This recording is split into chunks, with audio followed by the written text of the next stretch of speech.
and in the service of justifying why we're throwing all these people in cages for trying to market something that so many people want. Right. Right. But then... Okay, so MDMA kind of moved into the ecstasy. It became more known for recreation, while this other thing was still going on with the therapy. And still quiet. Still quiet. And all of the people on the inside knew that once it became slightly big recreational, it was only a matter of time until the government came in. Yes, and so that's where we started the strategy of preparing for the crackdown. So I learned about LSD in 1971 and 72. Is when I was just 18 years old and I was taking it at college.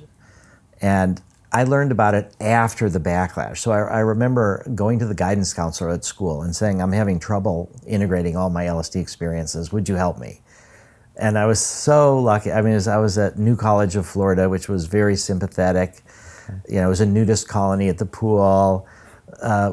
Donated to the college by a woman who'd studied with Carl Jung. It was the honors college of Florida now. Anyway, I went to the guidance counselor and they were sympathetic. And so they gave me this book to read, Realms of the Human Unconscious by Stan Grof, about his LSD research in Prague in the Czech Republic and then at Johns Hopkins. And everything came together when I read that book. And I actually wrote him a letter in 1972, and he wrote me back. Wow. And but he was saying the research was all shut down. And so I felt like I learned about LSD after the backlash. And so learning about MDMA in '82 before the backlash gave me an idea that there's things we can do when the drug is legal, people that you can introduce it to, ways in which you can talk in public without risk, that we could educate people and seed people in psychiatry, in spirituality, in the media, to help them have these experiences in a legal way so that when the crackdown came, we would be prepared.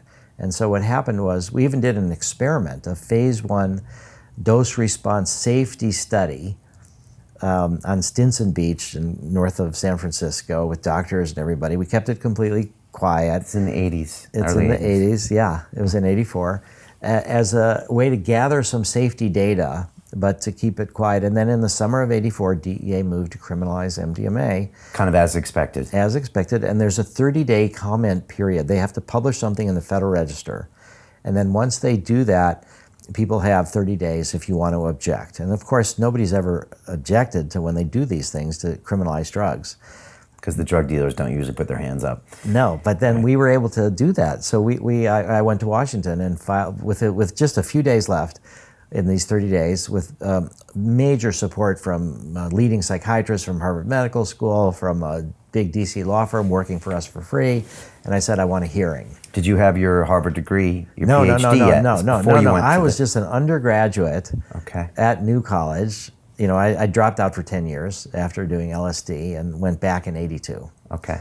I felt like I needed to get grounded. I needed to, the emotional balance was more important to me than being in school. And in general, you could say that we as a human species are overdeveloped technologically, intellectually, and underdeveloped emotionally and spiritually.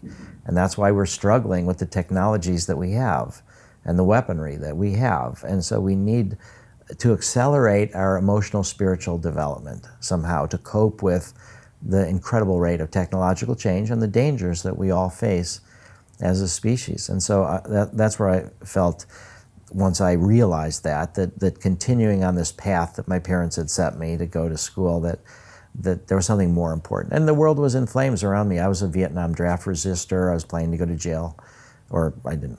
I assumed that they would catch me and put me in jail. Okay. I didn't want to go fight, and I didn't want to run away, and I didn't fit the definition of conscientious objector because you need to be against all wars and you need to be a pacifist, which I'm not. But anyway, and at the same time, you had seen Cuban Missile Crisis. We're going to the moon, more technology. Yeah. And you're just feeling like a lot of change. And I'd learned about the Holocaust, and I just thought this vulnerability to insanity and to dehumanization is really what's the bigger threat to me and my family. And so that's what I would sort of start to focus on. And so when I was able to finally realize that MDMA and psychedelics were a tool for this, that's where I decided at age 18. So it's really a lot more years than 32 years since I started now. So it's a 50-year plan. I mean, you talk about this plan, and I think people can appreciate this, Rick. I mean, you talk about this plan. This is coming up on 40 years, your plan. Yeah. And like you see Rick, and he's got the biggest smile. 45 years. 45 years. He's the warmest guy. Yeah. And yet you've got like one of the longest games that is imaginable. I mean, I'm guessing you thought it might not take this long. I wasn't sure how long it would take, but the key thing, and why I've been thinking a lot about how I've been able to sustain it for so long. Yeah, it's a long time. And the key part was it didn't matter if it worked. You know, I had to separate out the goal from the struggle. And we talk about that. It's about the journey, not the destination.